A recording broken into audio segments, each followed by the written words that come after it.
Welcome friends, स्वागत है आप लोग का स्मार्ट क्लासेस में। आज हम लोग देखेंगे क्लास 10th का चैप्टर 15। ठीक है, विज्ञान है आप लोग का और चैप्टर का नाम है हमारा पर्यावरण।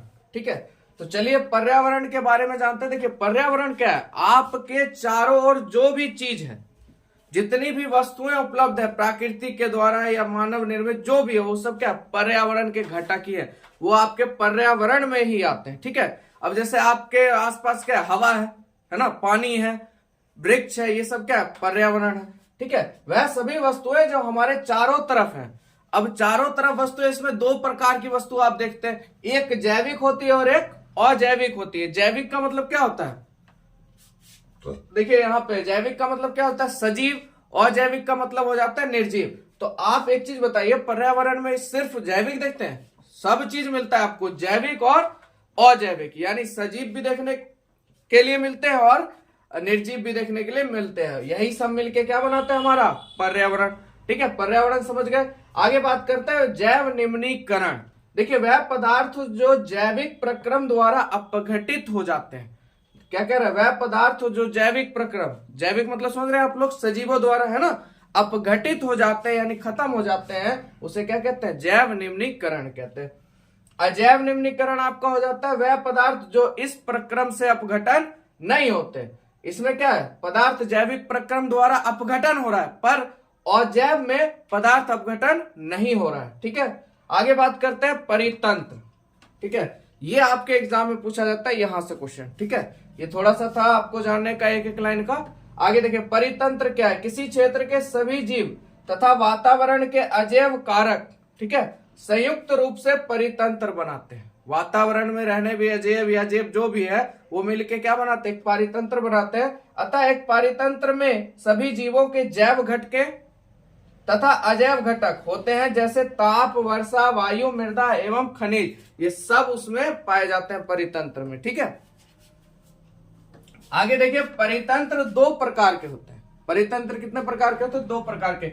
एक प्राकृतिक परितंत्र होता है और एक मानव निर्मित या जिसे हम कृत्रिम परितंत्र कहते हैं। ठीक है, तो प्राकृतिक यानी वैसा परितंत्र जो प्रकृति में, यानी वो सब परितंत्र जो आपके प्रकृति में क्या है उपलब्ध है, प्राकृतिक के द्वारा दिया गया है। जैसे में देखिए जंगल, नदी, सागर है ना, हिमालय, ये सब क्या है प्राकृतिक का दिया हुआ है। अब मानव निर्मित की अगर बात करें, जो मानव ने निर्मित किया है, तो क्या है आपका बाग है, खेत है, बागवान है ना, ये सब क्या है, या जलाशय है, ये सब क्या है मानव निर्मित यानी कृत्रिम परितंत्र हो गया। समझ में आया आप लोग को परितंत्र। चलिए परितंत्र के घटक में देखिए अजैविक आते हैं और जैविक आते हैं ना, या डेफिनेशन में मैंने बताया था पर्यावरण में इसमें कौन कौन आते हैं, जैविक और अजैविक। ठीक उसी तरह परितंत्र के घटक में भी आपके जैविक और अजैविक दोनों आते हैं। अजैविक घटक यानी आपका निर्जीव चीज हो जाता है, जैसे हवा, जल, भूमि। ठीक है, और जैविक घटक में आपका सजीव हो जाते हैं, जानवर, पेड़ पौधे। अब जैविक घटक में यहां से आपका अजैविक जो घटक है, इसका काम तो हवा, पानी सब खत्म हो गया। अब यहाँ पे जैविक घटक के कुछ घटक हैं, ठीक है, इनको निम्न वर्गीकृत किया गया, उसको हम जानते हैं। तो जैविक घटक में सबसे पहले की बात करें तो आपका उत्पादक आता है। उत्पादक क्या उसको समझिएगा, ये आपके एग्जाम में बहुत बार पूछा गया है। ठीक है, और यहां से ऑब्जेक्टिव भी थोड़ा सा आपका बनेगा अगला पॉइंट से। ठीक है, उत्पादक सभी हरे पेड़ पौधे एवं नील हरित शैवाल जिनमें प्रकाश संश्लेषण की क्षमता होती है, वह क्या कहलाते हैं, उत्पादक। यानी जितने भी हरे पेड़ पौधे हैं, साग सब्जी हैं या हरित शैवाल है, ये सब आपका क्या कहलाएंगे, उत्पादक कहलाएंगे। समझ में आया, उत्पादक। उत्पादक यानी जो प्रकाश संश्लेषण की प्रक्रिया द्वारा, या सीधा समझिए स्वयं पोषी है ना, जो अपना भोजन क्या करते हैं, स्वयं बनाते हैं, तो वही आपका उत्पादक हो जाता है। यानी प्रकाश संश्लेषण की प्रक्रिया द्वारा वो क्या करते हैं, आगे वृद्धि करते हैं, है ना, फल देते हैं हमको, ग्रोथ होता है उनका। ठीक है, तो ये आपके किस में आते हैं, उत्पादक में आ जाते हैं। कौन कौन, हरे पेड़ पौधे और नील हरित शैवाल। तो उत्पादक में कौन कौन आते हैं, एक बार फिर से बोल दीजिए आप लोग, हरित, नील शैवाल और पेड़ पौधे, ये क्या कहलाएंगे आपके उत्पादक। इसमें प्रकाश संश्लेषण की क्रिया होती है। समझ में आया आप लोग को। चलिए उत्पादक आप लोग समझ गए। अब बात करते हैं बाबू उपभोक्ता की। ठीक है, तो ऐसे जीव जो उत्पादक द्वारा उत्पादित भोजन पर प्रत्यक्ष अथवा परोक्ष रूप से निर्भर करते हैं। उपभोक्ता, अब देखिए उत्पादक या उत्पादक को अगर समझिएगा तो जैसे मान लीजिए किसी वस्तु का निर्माण किया गया, कोई वस्तु निर्मित हुई तो क्या होगी, उत्पाद हुआ उसका, है ना, निर्माण हुआ। अब उत्पाद होने के बाद भाई उसका कोई उपभोग करने वाला होगा, कोई उसको यूज करने वाला होगा, तो उससे क्या कहते हैं, उपभोक्ता कहते हैं। समझ में आया आप लोग को। जैसे मान लीजिए गाय का दूध, गाय क्या देती है, दूध देती है, तो गाय क्या है, उत्पादक है। पीता कौन है, इंसान, इंसान क्या है, उपभोक्ता। क्यों, वह उसका क्या कर रहा है, उपभोग कर रहा है। समझ गए आप लोग। चलिए, उपभोक्ता यानी ऐसे जीव जो उत्पादक द्वारा उत्पादित भोजन पर प्रत्यक्ष अथवा परोक्ष रूप से क्या कहते हैं, निर्भर करते हैं। ठीक है, अब इन्हें मुख्यतः निम्न वर्गों में बांटा गया, उपभोक्ता को निम्न वर्गों में बांटा गया है। सबसे पहले बात करें बाबू शाकाहारी, जो साग सब्जी खाते हैं उसे क्या कहते हैं, शाकाहारी कहते हैं, या जो पौधे खाते हैं। ठीक है, जो पौधे खाते हैं या जो साग सब्जी खाते हैं उसे क्या कहते हैं, शाकाहारी। जैसे में आपका बकरी, गाय, भैंस जो भी है, खरगोश, ये सब क्या हो जाएगा, शाकाहारी हो जाएगा, है ना। अब उत्पादक क्या होगा, इसमें घास होगा। ये सब किसको खाते हैं, घास ही को खाते हैं ना, सीधा समझिए। उत्पादक कौन है, घास, पेड़ पौधे। अब उपभोक्ता, उपभोग करेगा, उसको खाएगा, कोई उसको उपयोग करेगा कि नहीं करेगा, उपभोग करेगा ना। तो उपभोग में बात करें तो उपभोक्ता आता है। तो उपभोक्ता में सबसे पहले शाकाहारी की अगर बात करें तो जो घास फांस है उसको कौन खा जाएगा, बकरी, गाय, भैंस, खरगोश, ये इसको खा जाएगा। अब ये जो खाया घास, इसको खा जाएगा कौन, मांसाहारी। परितंत्र का इस तरह से निर्माण होता है। ठीक है, आगे देखिएगा इसके बारे में। उसके बाद अगला आता है मांसाहारी, जो मांस मछली खाते हैं उसे क्या कहते हैं, मांसाहारी कहते हैं। जैसे में मगरमच्छ और शेर। सर्वाहारी, जो दोनों चीज खाते हैं, साग सब्जी, मांस मछली, वो आपके क्या कहलाएंगे, सर्वाहारी। सर्वाहारी में कौन होता है आपका, मगरमच्छ, सॉरी मगरमच्छ कहते हैं, मानव। ठीक है, कौन हो जाता है, मानव। ठीक है, मनुष्य जिसे कहते हैं। सर्वाहारी क्या है आपका, मनुष्य, जो दोनों चीज खाता है। उसके बाद आपका परजीवी, जो दूसरे के शरीर में रह के वो जो खाना खाता है उसी के खाने से अपना पोषण कर लेता है ना। दूसरे के साथ ही रह के अपना पोषण वो खुद ब खुद कर लेता है, वो क्या कहलाता है आपका परजीवी। जैसे में जूं आपके सर में रहता है, आप ही का पोषण करता है, शोषण करता है। अमर बेल, है ना, पेड़ पे रहता है, पेड़ के साथ रहता है, चिपका हुआ लिपटा हुआ, है ना। तो ये सब कौन से हो गए, परजीवी हो गए, इसे क्या कहेंगे, परजीवी। चलिए, तीसरा है अब आपका अपघटक। ठीक है, तो देखिए फफूंदी व जीवाणु जो कि मरे हुए जैव व पौधों के जटिल पदार्थों को सरल पदार्थ में विघटित कर देते हैं। यानी अपघटक क्या है, जो भी मान लीजिए सड़ा गला चीज है, कोई भी वस्तु, जैसे मान लीजिए जैसे आप देखिएगा कुत्ता ही मर गया, है ना, कुत्ता ही मर गया, तो देखिएगा धीरे धीरे उसमें खुद कीड़ा फट जाता है और वो धीरे धीरे क्या हो जाता है, खत्म हो जाता है। तो ऐसे चीज को क्या कहते हैं, अपघटक कहते हैं, है ना। यानी जटिल पदार्थ को सरल पदार्थ में खत्म कर देते हैं, है ना। ये फफूंदी व जीवाणु होते हैं जो मरे जैव व पौधे, जो मर गए हैं जीव या जो पौधे खत्म है, उनमें क्या करता है, ये जटिल पदार्थों को सरल पदार्थ में क्या कर देता है, विघटित कर देता है। तो उसे क्या कहते हैं बाबू, अपघटक कहते हैं। समझ गए आप। आहार श्रृंखला, चलिए ऐसी श्रृंखला जिसमें जीव एक दूसरे का आहार करते हैं। आहार श्रृंखला, ये आपके एग्जाम में बहुत बार पूछा गया, आहार श्रृंखला क्या है। तो एक जीव परस्पर दूसरे जीव पे निर्भर करते हैं, ये भी हो सकता है, या जो ऐसे जीव या ऐसी श्रृंखला जिसमें एक दूसरे को क्या करते हैं, एक दूसरे का आहार करते हैं, है ना। जैसे कि मान लीजिए घास, यहाँ पे देखिए आप लोग एग्जांपल, घास, घास को कौन खाता है बाबू, हिरण खाता है, और हिरण को कौन खा जाता है, शेर खा जाता है। इसका मतलब ये क्या बना रहा है, आहार श्रृंखला बना रहा है। क्या बना रहा है, आहार श्रृंखला। तो इसी से आपका ऑब्जेक्टिव है, इसी में से आएगा आहार श्रृंखला। तो इसमें देखिए आप लोग तो इतना बुर्बक होंगे नहीं, आपको पता होगा घास कौन कौन खाता है। उससे बड़ा जीव जो घास खाता होगा उसको, जो मांसाहारी जीव होगा उस चीज को क्या खा जाएगा। जैसे घास, घास को कौन खा रहा है, हिरण, है ना, हिरण घास खाता है। और घास हिरण को कौन खाता है, शेर खाता है।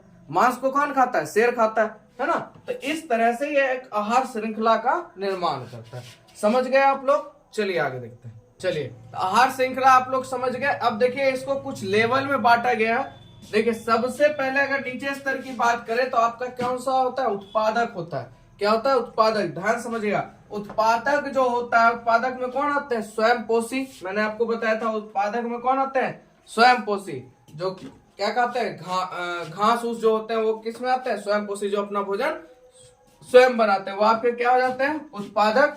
और साथ ही साथ ये 1000 किलो जूल, ठीक है, तो ये कितना ऊर्जा बहाव करता है? 1000 किलो जूल ऊर्जा क्या करता है? बहाव करता है। ठीक है, उसके बाद आपका आता है प्राथमिक उपभोक्ता, यानी जो आपके शाकाहारी होते हैं। ठीक है, जैसे आपके गाय भैंस बकरी, ये क्या करते हैं? 100 केजी ऊर्जा का बहाव करते हैं। ये क्या करते हैं? 100 केजी का ऊर्जा बहाव कर देते हैं। ठीक है, उसके बाद द्वितीय उपभोक्ता में आ जाता है आपके छोटे मांसाहारी, यानी छोटे छोटे मांसाहारी जो जीव होते हैं, वो कितना ऊर्जा बहाव करते हैं बाबू? 10 किलो जूल ऊर्जा क्या करते हैं? बहाव कर देते हैं। उसके बाद आपका तृतीय उपभोक्ता की बात करें तो इसमें बड़े मांसाहारी आते हैं जो 1 किलो जूल ऊर्जा क्या करते हैं? बहाव करते हैं। ठीक है, ये आपको ऑब्जेक्टिव में था और आप समझ गए लेवल किस तरह से आता है। सबसे पहले उत्पादक, उसके बाद प्राथमिक उपभोक्ता, द्वितीय उपभोक्ता, तृतीय उपभोक्ता। उत्पादक में आता है स्वयंपोषी, प्राथमिक उपभोक्ता में शाकाहारी, द्वितीय उपभोक्ता में छोटे मांसाहारी, तृतीय उपभोक्ता में बड़े मांसाहारी। अगर ऊर्जा का बहाव करें तो देखिए नीचे से कितना होता है। अगर उत्पाद की बात करें, यानी जो उत्पादक होता है वो 1000 किलो जूल ऊर्जा का क्या करता है? बहाव करता है। उसके बाद प्राथमिक 100 किलो जूल का बहाव करता है, द्वितीय 10 किलो जूल का बहाव करता है और तृतीय उपभोक्ता 1 किलो जूल का क्या करता है? बहाव करता है। ठीक है, अब यही इस पॉइंट को अब हम थोड़ा छोटे में स्पष्ट से जान लेते हैं। देखिए, हरे पौधों की पत्तियों द्वारा होने वाली सौर ऊर्जा का लगभग 1% भाग खाद्य ऊर्जा में परिवर्तित करते हैं। ठीक है, क्या करते हैं? हरे पेड़ पौधों की पत्तियों द्वारा प्राप्त होने वाली जो सौर ऊर्जा है उसका लगभग 1% भाग किसमें खर्च होता है? खाद्य ऊर्जा में परिवर्तित होता है। ठीक है, परिवर्तित करते हैं। जब हरे पौधे प्राथमिक उपभोक्ता द्वारा खाए जाते हैं, अब देखिए उत्पादक है ना, उसके बाद आपके क्या था? प्राथमिक उपभोक्ता। तो उत्पादक को कौन खाता है? प्राथमिक उपभोक्ता खाता है। क्यों? उत्पादक क्या आपका? घास है ना, पेड़ है, पौधा है, उसको कौन खाएगा? प्राथमिक उपभोक्ता, गाय भैंस बकरी खाएगा जी। तो आपका क्या हो गया? प्राथमिक उपभोक्ता हो गया। तो यही कह रहा है, जब हरे पौधे प्राथमिक उपभोक्ता द्वारा खाए जाते हैं तो ऊर्जा की बड़ी मात्रा का पर्यावरण में ऊष्मा के रूप में ह्रास होता है, यानी ऊर्जा का क्या होता है? बहाव होता है ना। देखिए कितने का बहाव हो गया? 1000 किलो जूल ऊर्जा का बहाव हो गया। देखिए, और खाए हुए भोजन की मात्रा का लगभग 10% ही जैव मात्रा में बदल पाता है। खाए हुए भोजन की मात्रा का मात्र 10% ही जैव मात्रा में बदल पाता है तथा अगले स्तर के उपभोक्ता को उपलब्ध हो पाता है। उसके बाद 10% कम करते जाइए, अगले उपभोक्ता को मिलते जाएगा, है ना। 10% का अंतर होता है, यानी अगर आप 1 से चलते हैं तो 10% बढ़ाते जाइए, ऊर्जा का बहाव आपका निकल जाएगा। या 1000 किलो जूल जो आपका उत्पादक होता है वो 1000 किलो जूल ऊर्जा बहाव करता है, उसमें 10% की कमी करते जाइए, आपको तृतीय उपभोक्ता तक 1 किलो जूल मिल जाएगा। ठीक है, समझ में आया आप लोग को? चलिए आगे बात करते हैं। देखिए, प्रत्येक स्तर पर उपलब्ध कार्बनिक पदार्थों की मात्रा का औसतन जो होता है वो 10% ही उपभोक्ता के अगले स्तर तक पहुंच जाता है। ठीक है, यानी अगर 1000 किलो जूल ऊर्जा का बहाव हो रहा है तो अगला उपभोक्ता सिर्फ उसका 10% ही उपयोग करेगा। यानी अगर सीधा समझिए 1 किलो जूल तृतीय उपभोक्ता में कितना था? 1 किलो जूल था, उसका 10% कितना आगे फिर हो जाएगा? 10%। तो 10% करके अगले स्तर में क्या होता है? बढ़ते जाता है। ठीक है, तो समझ गए आप लोग? अगले स्तर पे 10% की क्या होती रहती है? उन्नति या मतलब कहीं वृद्धि होते रहती है। आगे बात करते हैं, क्योंकि उपभोक्ता के अगले स्तर के लिए ऊर्जा की बहुत कम मात्रा उपलब्ध हो पाती है। अब जो अगला स्तर है उसमें क्या होता है? कमी होना शुरू हो जाता है। आपने देखा कि भैया 1000 किलो जूल था, अगला हो गया 100 से हो गया 10 से हो गया 1, है ना। तो अगले स्तर में धीरे धीरे क्या होते जाते? कम होते जाती है। अतः आहार श्रृंखला सामान्यतः 3 अथवा 4 चरण की होती है। जो आपकी आहार श्रृंखला होती है वह कितने अवस्था के कितने की होती है? 3 से 4। कितने अवस्था की होती है? 3 से 4 की। ठीक है, अब देखिए छोटा सा एक आहार श्रृंखला आप लोग समझिएगा। जैसे घास की अगर बात करें तो देखिए घास को कौन खाता है? आपका चूहा खाता है। घास को कौन खाता है? चूहा खा गया। चूहा को कौन खा गया भाई? सांप। सांप को कौन खा गया? बाज। ये आहार श्रृंखला बना। समझ में आप लोग को? चलिए, वैसे आपके किताब में और बड़ा है तो देख लीजिएगा। जैसे घास को कौन खाएगा? खरगोश। खरगोश को खा गया कौन? बाज खा गया।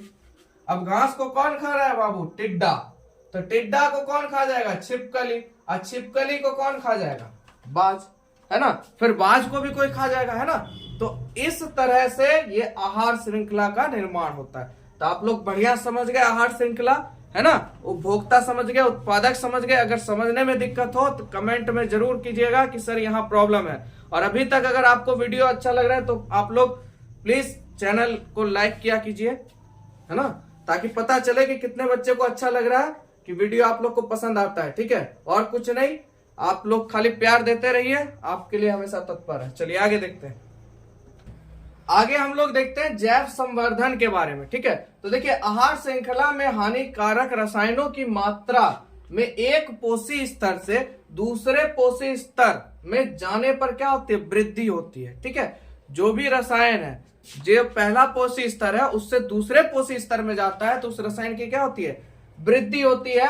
इसे जैव संवर्धन कहते हैं, जैव संवर्धन कहते हैं। ठीक है, ऐसे रसायनों की सबसे अधिक मात्रा किसमें होती है, मानव के शरीर में होती है। चलिए ये आपका खत्म हो गया। आगे बात करते हैं बाबू ओजोन की। ठीक है, ओजोन परत के बारे में जानते हैं। ठीक है, तो यह ऑक्सीजन के 3 परमाणुओं से बनते हैं। ये किससे बना है, ओजोन ऑक्सीजन के कितने परमाणु, 3 परमाणु, यानी O3 से बना। ठीक है, अगला पॉइंट देखते हैं, यह सूर्य से आने वाली पराबैंगनी किरण से पृथ्वी को सुरक्षा प्रदान करती है, या विकिरण कहिए या किरण कहिए। जो सूरज से पराबैंगनी किरणें आती है उससे सुरक्षा प्रदान करने का काम कौन करता है, ओजोन परत करता है। ठीक है, यह पराबैंगनी विकिरण जीवों के लिए अत्यंत हानिकारक है। ये जो पराबैंगनी किरणें हैं सूरज से आने वाली, ये धरती पे जितने भी जीव हैं सभी के लिए क्या है, हानिकारक है, क्योंकि यह गैस मानव में त्वचा का कैंसर उत्पन्न करता है। ठीक है, आगे देखते हैं बात। अब इसका निर्माण देखिए, ये जो आपका O2 है इस पे जैसी पराबैंगनी है, यूवी लाइट जब पड़ती है तो ये टूट जाती है किसमें, 2 O में, है ना, 2 अणु में टूट जाता है। तो देखिए ऑक्सीजन खुद है ना, O2, और 2 अणु में यहाँ टूट गया, ऑक्सीजन खुद है अकेला यहाँ, और ये 2 अणु में और टूट गया तो कितने हो गए ऑक्सीजन, 2 ऑक्सीजन है, ये 1 अणु, कितने अणु हो गए, ये 2 अणु आपका, ये 1 अणु, कितने अणु हो गए, 3 अणु, तो O3, और यही बनता है क्या चीज आपका, ओजोन। ठीक है, इसको ज्यादा मथा नहीं लगाइएगा, आपसे ये निर्माण नहीं पूछेगा कैसे होता है, बस इसे छोटा सा पूछ देगा कि भैया मतलब ओजोन परत का क्षय किसके कारण हो रहा है, तो प्रदूषण के कारण हो रहा है। ठीक है, ओजोन परत किस किरणों को रोकता है, तो पराबैंगनी किरणों को रोकता है। ठीक है, अब देखिए आगे बात करते हैं। 1980 से वायुमंडल में ओजोन की मात्रा में तीव्रता से गिरावट आने लगी। 1980 में देखा गया कि ओजोन परत जो है वायुमंडल में उसकी मात्रा में क्या आने लगी, गिरावट आने लगी। किसके कारण, क्लोरोफ्लोरोकार्बन के कारण। किसके कारण, क्लोरोफ्लोरोकार्बन के कारण। देखिए यहीं से आपका क्वेश्चन है, एक नंबर का ऑब्जेक्टिव बन गया। ओजोन परत को क्षति कौन पहुंचाता है, क्लोरोफ्लोरोकार्बन यानी CFC। ठीक है, जैसे मानव संश्लेषित रसायनों को इसका मुख्य कारक माना गया, जैसे कि क्लोरोफ्लोरोकार्बन का उपयोग कहाँ होता है, आपके रेफ्रिजरेटर में होता है, शीतलन के लिए, ठंडा रखने के लिए। ठीक है, अग्निशमक में किया जाता है ना।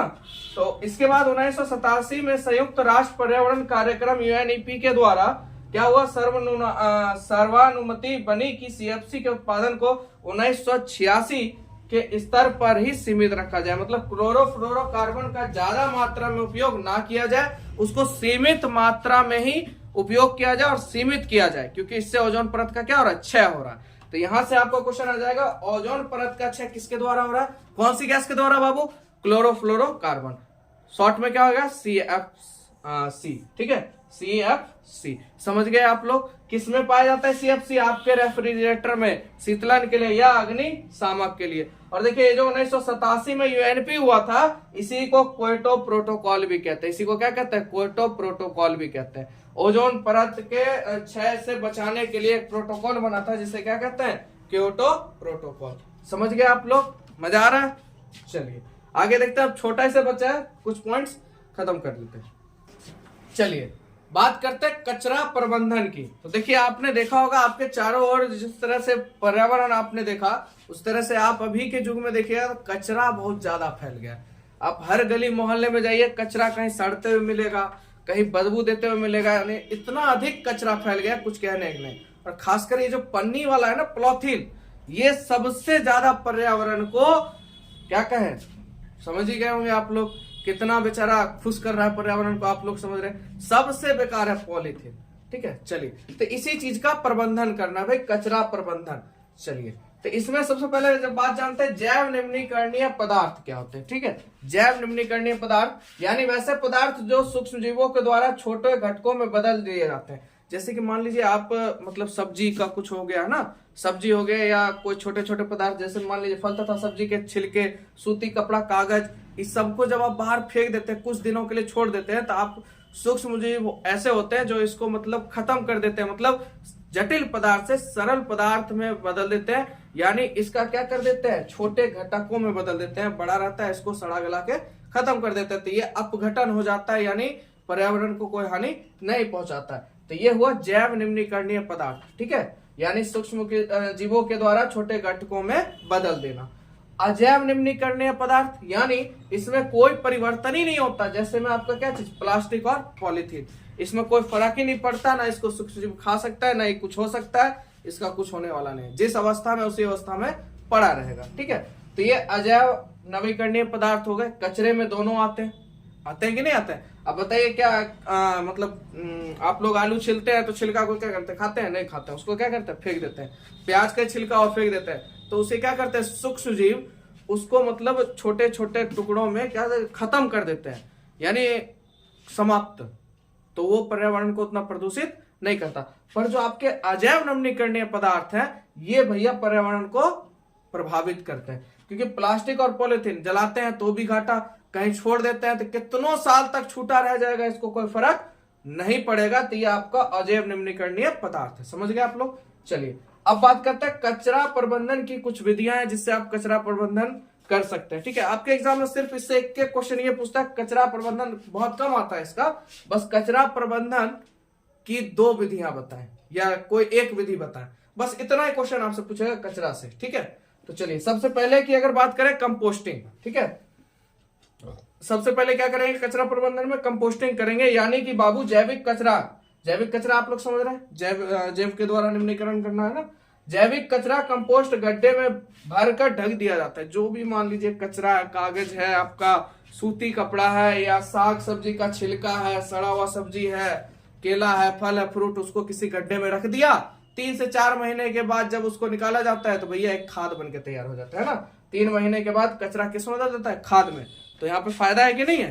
तो कंपोस्टिंग आपके लिए ज्यादा बढ़िया है, किसके लिए, कचरा प्रबंधन के लिए। ठीक है, दूसरा बात करते हैं पुनः चक्रण, यानी अजैव निम्नीकरणीय। अब देखिए अजैव निम्नीकरणीय में आपके कौन से आते हैं, प्लास्टिक और पॉलीथीन, है ना। तो इसका कैसे पुनः चक्रण कीजिए, यानी अजैव निम्नीकरणीय पदार्थ कचरा पुनः इस्तेमाल के लिए नए पदार्थों में बदल दिया जाता है। अब मान लीजिए पॉलीथीन, उसको एक बार नहीं बार बार इस्तेमाल कीजिए उसी चीज को, तो इससे क्या होगा, आपका उसका उपयोग कम हो जाएगा, बार बार मान लीजिए पन्नी का जरूरत नहीं पड़ेगा। अब आपके पास पन्नी है, मार्केट गए, सब्जी उसमें लिया, फिर उस पन्नी को धो के उसको दोबारा उपयोग कर लीजिए, तो ज्यादा बेटर है, पन्नी का इस्तेमाल भी कम होगा और पुनः चक्रण भी हो जाएगा, है ना।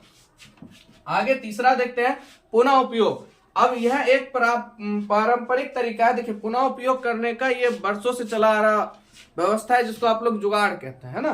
तो यह पारंपरिक तरीका है जिसमें एक वस्तु का पुनः इस्तेमाल कर सकते हैं, एक वस्तु का आप दोबारा इस्तेमाल कर सकते हैं। जैसे अखबार को ले लीजिए, अब आपको जरूरत है अखबार से आप क्या कर सकते हैं, लिफाफा बना सकते हैं, है कि नहीं। तो ये भी आपका किसमें आ जाएगा, कचरा प्रबंधन में। तो आप लोग समझ गए, पूरा चैप्टर यहाँ पे खत्म हो गया, अच्छे से समझ गए, किसी को कहीं दिक्कत नहीं। चलिए, तो यह था आपका आज के लिए, इतना ही वीडियो था। ठीक है, चैप्टर आपका एंड हो चुका है। वीडियो अच्छा लगा हो तो दोस्तों में जरूर शेयर करें और इसी तरह सपोर्ट करते रहें। मिलेंगे नेक्स्ट वीडियो में, आज के लिए इतना ही।